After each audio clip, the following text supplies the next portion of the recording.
Hello बच्चों, कैसे हैं आप? बच्चों, आज हम सीखेंगे बाल राम कथा। 6 क्लास का बाल राम कथा का अध्याय है 2 वरदान। ठीक है, बहुत अच्छी पुस्तक है बाल राम कथा। उसका 2 वरदान आज हम अध्याय करेंगे। वो प्रश्न उत्तर करेंगे। बच्चों के फ़ोन्स थे कि प्रश्न उत्तर कैसे लिखें, तो मैंने प्रश्न उत्तर आपके सामने लिखे हैं।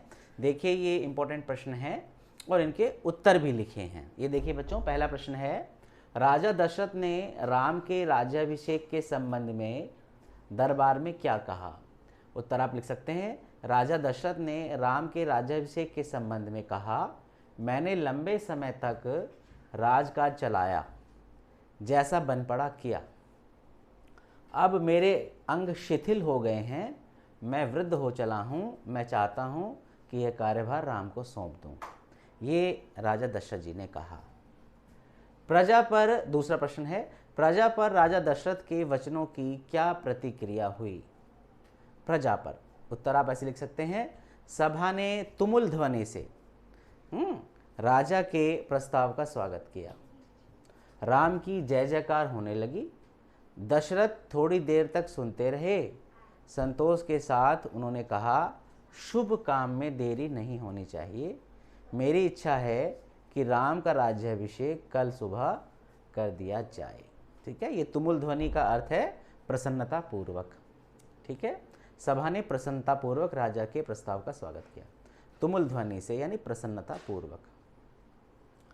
तीसरा प्रश्न है, राम के राज्याभिषेक के निर्णय के समय भरत और शत्रुघ्न कहाँ थे? तो इसका उत्तर आप ऐसे लिखेंगे, राम के राज्याभिषेक के समय, राम के राज्याभिषेक के निर्णय के समय भरत और शत्रुघ्न अपने नाना कैकेयी राज के यहाँ गए हुए थे। उन दोनों को अयोध्या की घटना की जानकारी नहीं थी। वे यह भी नहीं जानते थे कि अगले दिन राम का राज्याभिषेक होने वाला है। ठीक है, भरत और शत्रुघ्न अपने नाना के यहाँ गए हुए थे, कैकेयी राज के। चौथा प्रश्न है, राम के राज्याभिषेक की खबर सुनकर मंथरा क्यों जल भून गई?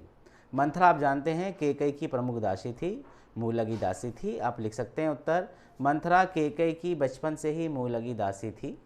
मंथरा की कैकेयी की दासी थी मंथरा, और कैकेयी के हित को वह अपना हित मानती थी।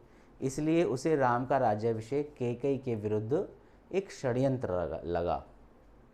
यही कारण था कि वह यह खबर सुनकर जल भुन गई थी। जल भुन का मतलब कि बहुत क्रोधित हो, चिढ़ गई अपने आप में, हैं। तो इस तरह से 2 वरदान पाठ के ये मुख्य मुख्य प्रश्न हैं। आप अपनी कॉपी में इनको कर सकते हैं सभी बच्चे। तो ये वीडियो आपको कैसी लगी? अगर अच्छी लगी तो लाइक करें, चैनल पर पहली बार हैं तो सब्सक्राइब करें और शेयर भी करें। Thank you friends.